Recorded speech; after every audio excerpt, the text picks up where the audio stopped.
Used to want people to love me, so I learned how to sing. Then I thought I wanted money, so I could buy a nice thing.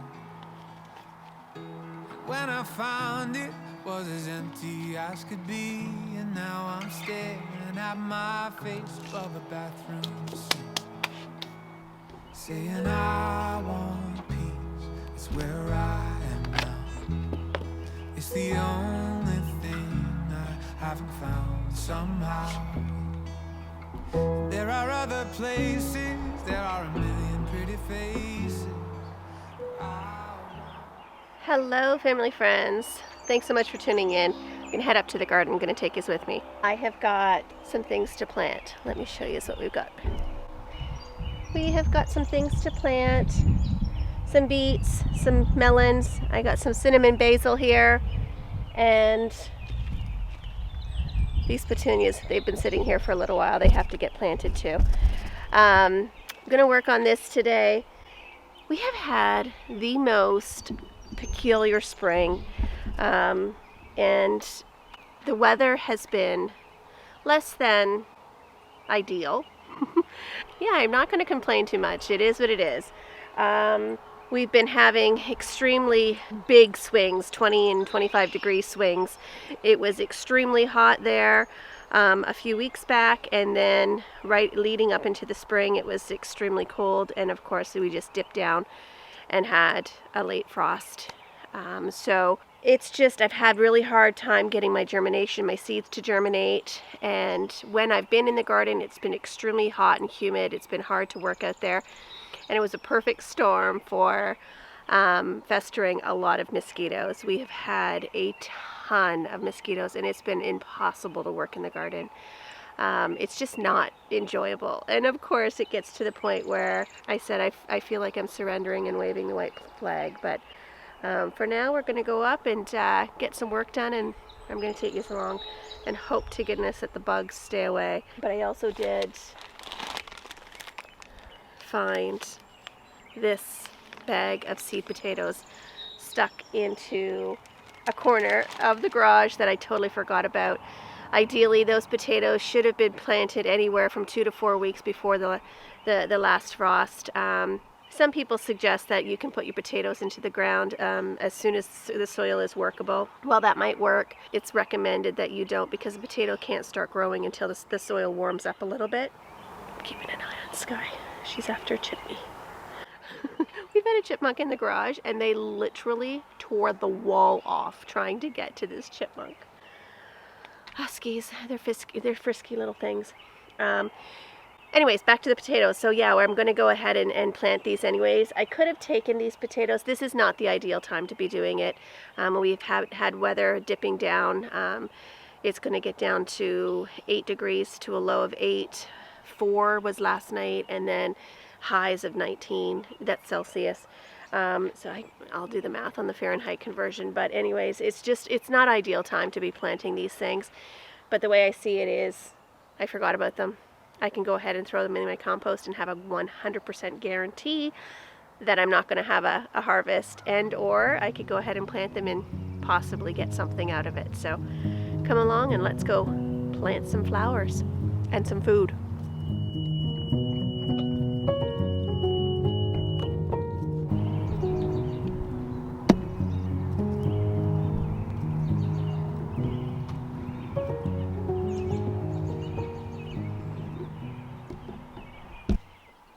As you can see, this is not what our pond normally looks like. Frank has been working. There's the culvert has crushed over there by the driveway. We were having some dump trucks coming through here during the fall of last year.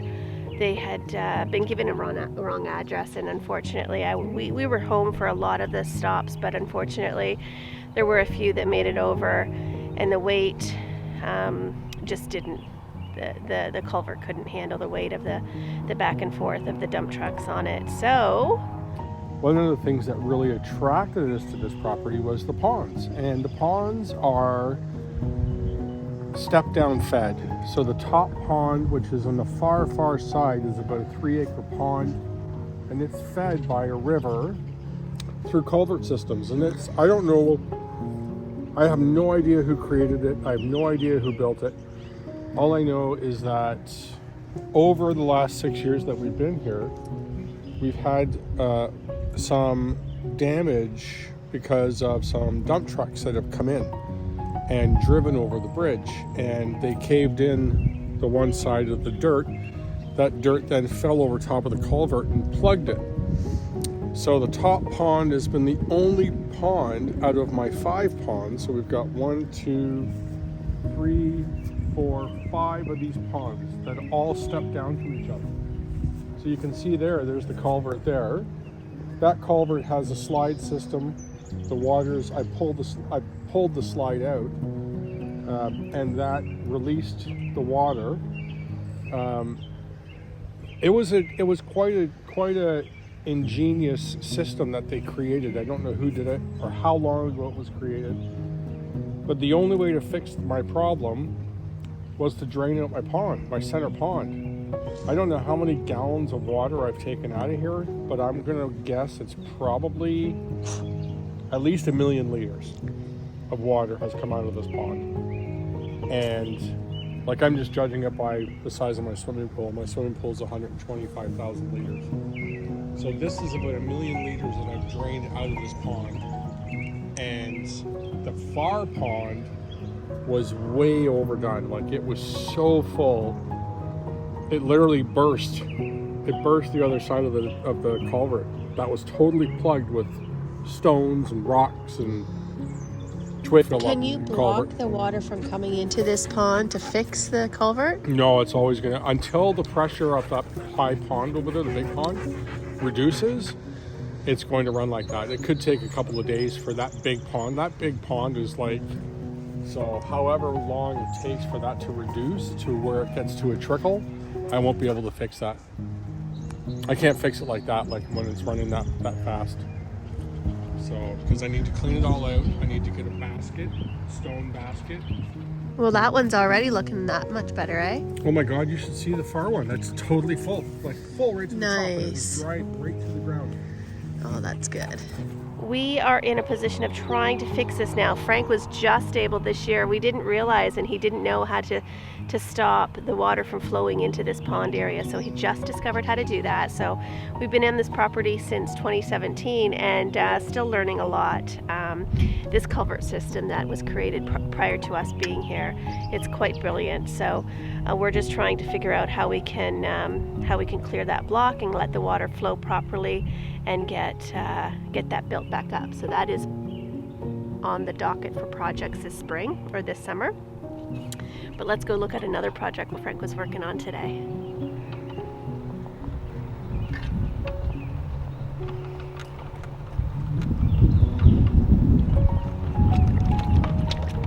Can you see my water back there?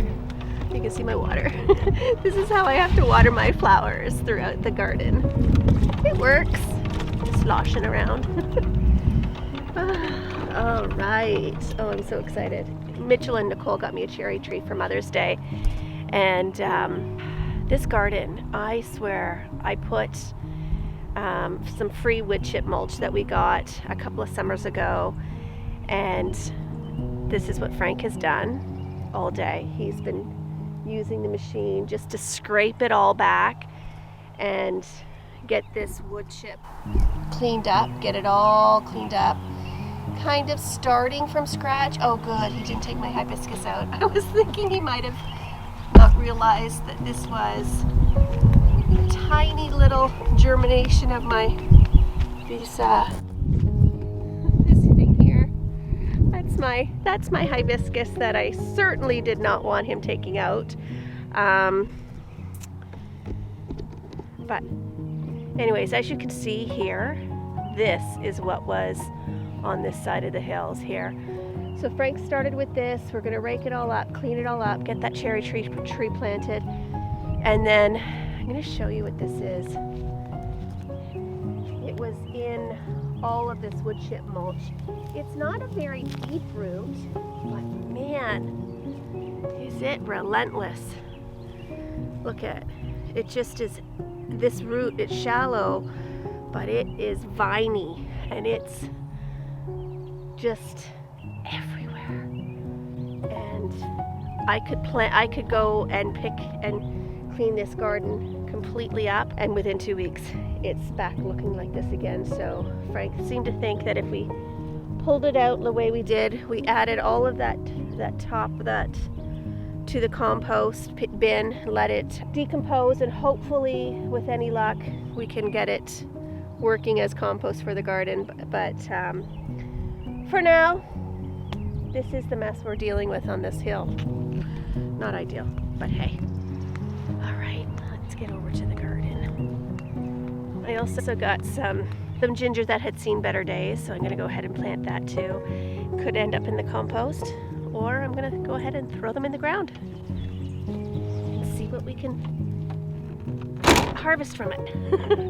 So 0% chance of a harvest if I throw it in the compost. Small chance I may be able to harvest some food. Mosquitoes are finally giving way.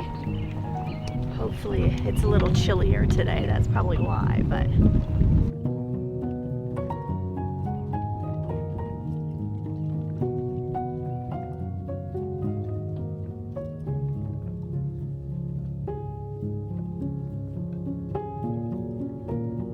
hello, ladies! Oh, I don't think that the bugs are going to leave me alone. I have been growing weeds like a champion, not what I want to be good at.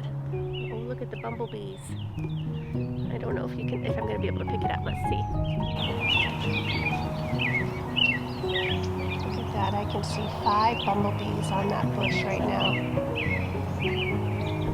So cool. That's my raspberry bush. Raspberries there shortly. Here's my blueberries. Blueberries are starting to come up. I got one measly little onion, and I don't even think that's from last year. None of my onions from this year came up at all. My irises from last year came up. I just planted this lavender. Here's my little cart. It's my work cart. Got my seeds in my bucket there. I'm going to show you around my garden. There's not much to see right now. A little bit of a garden tour, but got a little bit of germination on my carrots. None on my onions. The bugs are terrible. All right.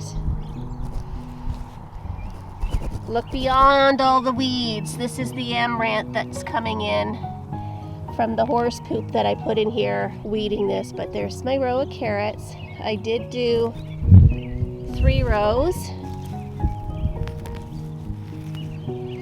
Like I said, if I could grow food like I grow weeds, man, good. I got my chives are coming up here still.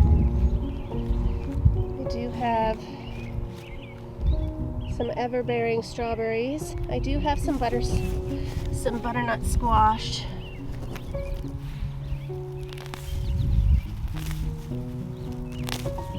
Have to thin these out.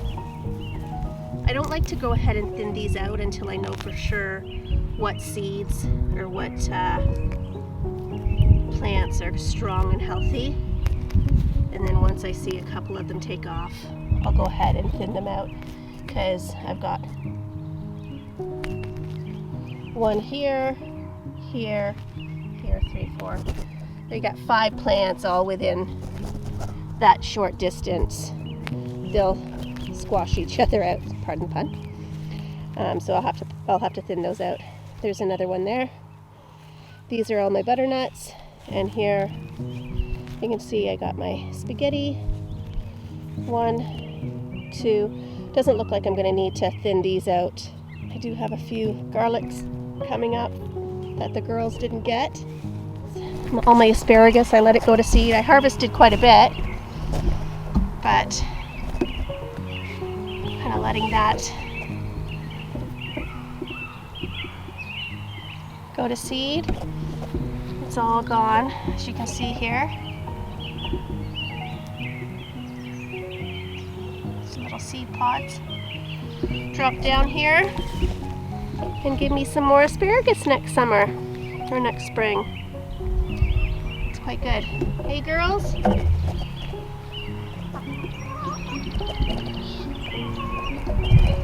like I said, I wish there was more to look at. There's not much to see yet. I've got some Swiss chard and some spinach going. There you go. You can see the spinach is coming up here. And I've got some Swiss chard here, here, and here. And check this one out. This is a little sad, sorry marigold, but you know what? I was gonna go ahead and toss it too because it looked like it'd seen better days, but you know what? We'll see. Maybe it'll come back. We'll have to show you that one later if it was worth it. I've got some peas coming on my trellis. These are some peas. I don't know if they're gonna do much. They had a late start to the germination. Got some zinnias there.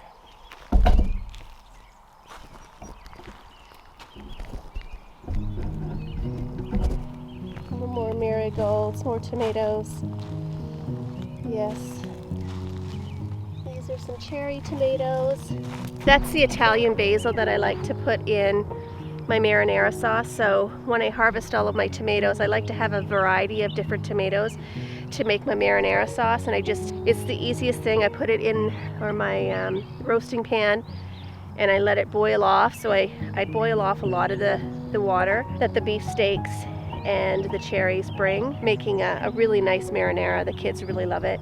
And I use the Italian basil, but I took the Italian basil from the house garden. It has just not been doing great up there because the weather change and the fluctuation. It got really cold and dipped down, and so I'm going to try and see if I can save it from in this garden here. I'm actually going to show them to you. I'm embarrassed to even show them. These tomatoes are kind of on their last legs because, oh look at, I forgot to even plant one. Look at that. Right here. This is my Romas. These are the best paste tomatoes for making tomato sauces, but it got really cold and I think I lost them all, but I still went ahead and planted them in hopes that they would come back. But this one looks a little better than it did yesterday. Maybe they'll come back. Who knows? If I had surrendered to them and threw them in the compost, right? This here is some collard greens that I planted. Tiny little Bonnie's Best there too. Got a tiny little beet there. One. One little beet. What do you do? All right, guys, let's get planting.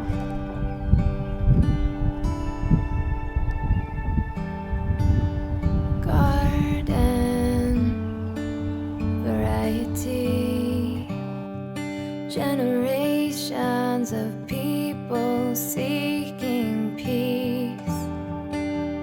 Garden variety. Everyone's falling with restless hearts and troubled minds. We realize this fallen world doesn't seem not really camera worthy, but anyways, I just wanted to mention the soil looks really good. It's really, really dark and nice and moist.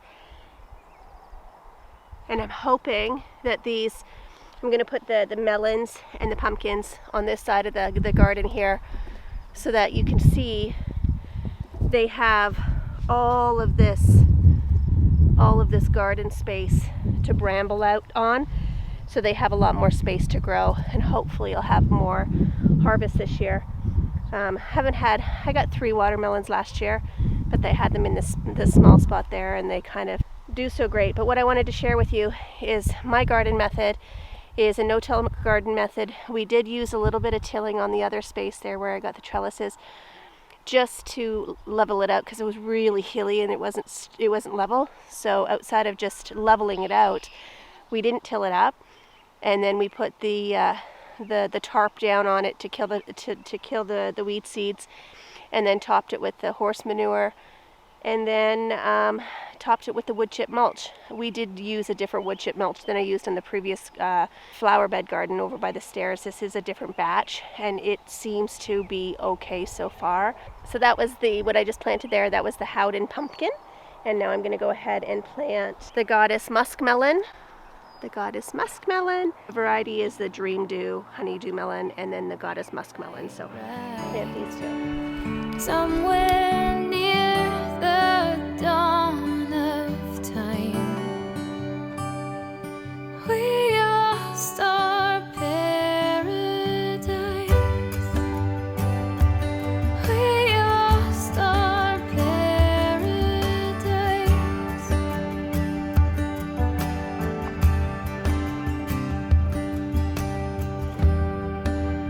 Broken humanity, a shadow of what we were meant to be. Broken. What you're seeing here in this plant that I bought for $1.69 at the nursery has two plants in here, right? So you can see the two plants. So all I'm doing, versus planting this whole thing in my hole, I'm going to head and just gently pulling these two plants apart, keeping intact majority of the root system on each plant, getting me two plants. Everyone's falling. We hear the echo of a song we haven't heard. We hum the melody, but can't recall the words. Like trying to see the stars in the twilight. We lost. You see my new gardening attire. I got this little hat thing from Amazon. I can put the links in the description below. But it's been a game changer, because even though it is cool and a bit windy, the mosquitoes are still ready to feast. It's been the only way that I can work in here. The hat itself is a bit big, so I usually wear a cap, and then that stops it from falling down into my face, but it's been really good. Got to give these new plants some water. Paradise. We lost our paradise.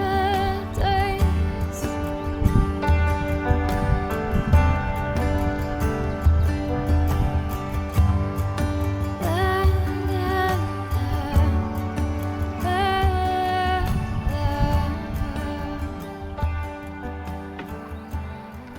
My current watering situation is less than perfect, but we can't wait for perfection before we start doing stuff. So Frank hooked me up with the water tote there last summer, and it's been really good, because before that I was using the garden tote or the garbage tote. And see on my golf cart there, those garbage totes, I gotta turn these around, the sun is in your eye now. Being the garden the first year was just, I had two of those. I filled them up with the water down by the pond, and then I would bring it up here and then just water by this.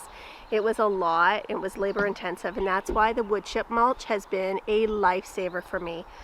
It really helps retain that moisture anytime that it rains, and then I was able to get away with watering a couple of times a week. Frank hooked me up with that little tote system there that you saw earlier the next year, and it was perfect. It was so much easier. Being able to have it accessible right here in the garden space was perfect. He has then since got me hooked up to a hose, but it does require a pump and electricity and a bit of a setup in order to get it going. So that I use only once every other day, maybe once every third day, when the garden really needs a good heavy dosing of watering. I think that's probably why I didn't have a lot of germination, because it got so hot the week after I planted all my seeds. It was so hot they probably just died, the seeds, because I didn't get out here and water them every day, which they needed water every day.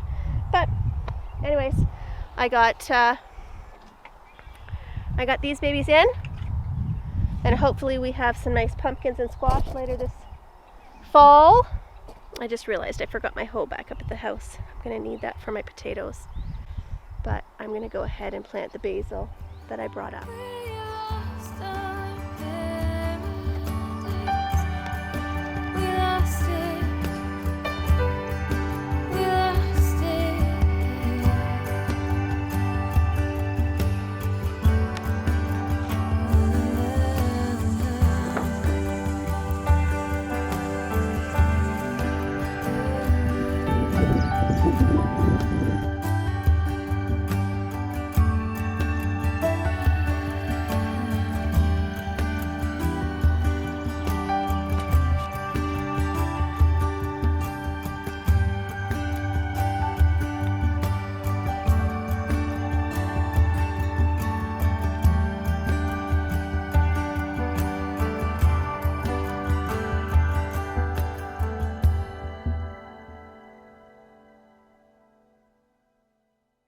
It's surprisingly warm out here. I'm done what I can. I gotta go back to the house and get my stuff for the potatoes before I can plant those. It's getting late.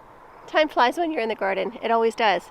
I have to go hit the showers. I'm going out this evening, so I probably better call it a day. But just let me show you before I say goodbye what Frank worked on earlier today. So yeah, that pile behind me, that's the compost that he took off that garden earlier. We'll leave it in there. I do only have a one section compost right now. It is my intention to do 2 more bays and rotate them out so that I can start using that compost. What started in there has been about 3 years and it's been breaking down. So what's in the bottom will be very good. Unfortunately, he's going to be putting that on the top. So to rotate it out, I do need the second. Every time I hear stuff like that, I think it's my son. He rides a motorcycle, so. Anyways, the intention is to rotate that compost out so that we can have a rotational grazing or rotational gardening for the compost and start using on the garden. So I went ahead and planted my beets there, as you've seen earlier. Those are the golden beets that I use, and I noticed that I was not really fond of the red beets. I do like them. I don't mind them in a salad. But I do prefer these golden beets better. If there is something in there, there's a chemical compound in the beet that makes it taste a little dirty, and that's kind of one of the things that I don't love. So these golden beets don't seem to have that. So since my beets never germinated, I went to the nursery today and grabbed a few that I could actually plunk in the ground and get them going and have a good little head start to the season. I am going to sow some more beets. Because I will do some canning of those. But for now, I'm going to call it a day. Thanks so much for hanging out, guys. Keep those mosquitoes off. Get out into the garden. Ideal is not always an option. So just do the best you can with what you've got, and just get out and start growing some food and do some things and throw some things in the ground. And if you get a harvest, you get a harvest. I mean, there is ideal situations and ideal circumstances, but sometimes those just are beyond our control. Until next time, guys. Stay safe and keep living. Where I am now, it's the only place I'll ever be. I found, and there are other places filled with a million pretty faces, but I found peace with where I am.